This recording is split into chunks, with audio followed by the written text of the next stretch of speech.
সাপের রাজা কিংকোবরা সম্পর্কে কিছু আনবিলিভেবল ফ্যাক্টস। নাম্বার 1, পৃথিবীর সবচেয়ে বিষাক্ত সাপের লিস্টে কিংকোবরা 9ম অবস্থানে আছে। আর এদের 200 মিলিগ্রাম নিউরোটক্সিন ভেনাম একজন মানুষের প্রাণ নিতে পারে, যেখানে এরা এক সবলে 600 থেকে 700 মিলিগ্রাম বিষ ঢালতে পারে।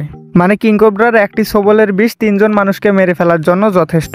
আর পৃথিবীতে যত সাপ আছে তার মধ্যে শুধুমাত্র গ্যাবন ভাইপারের পরে কিংকোবরাই এক সবলে সবচেয়ে বেশি বিষ ঢালতে পারে।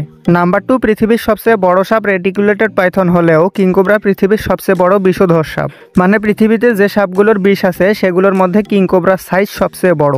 নাম্বার 3, কিংকোবরা পৃথিবীর একমাত্র সাপ যারা ডিম পাড়ার জন্য বাসা তৈরি করে। তবে আপনারা আবার ভাববেন না যে গর্তের ভিতরে বাসা বানায়। স্ত্রী কিংকোবরার যখন ডিম পাড়ার সময় হয় তখন এরা ঘন জঙ্গলের ভিতর একটা নিরিবিলি জায়গায় পাতা একত্রে করে ঢিপির মতো বাসা তৈরি করে। আর এই বাসার ভিতরে তারা একবারে 20 থেকে 40টি ডিম পাড়ে। নাম্বার 4, একটা পূর্ণবয়স্ক কিংকোবরা কামড়ালে মানুষের মারা যাওয়ার অতটা সম্ভাবনা থাকে না যতটা একটা বাচ্চা কিংকোবরা কামড়ালে থাকে।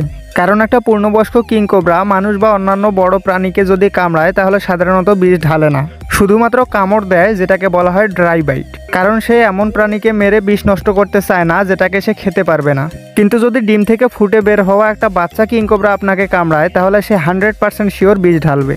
আর তার বিষ এবং তার বাবা মায়ের বিষ একদম সেম। নাম্বার 5, কিংকোবরা এমন একটি সাপ যারা অন্যান্য সাপকে খেয়ে জীবন ধারণ করে।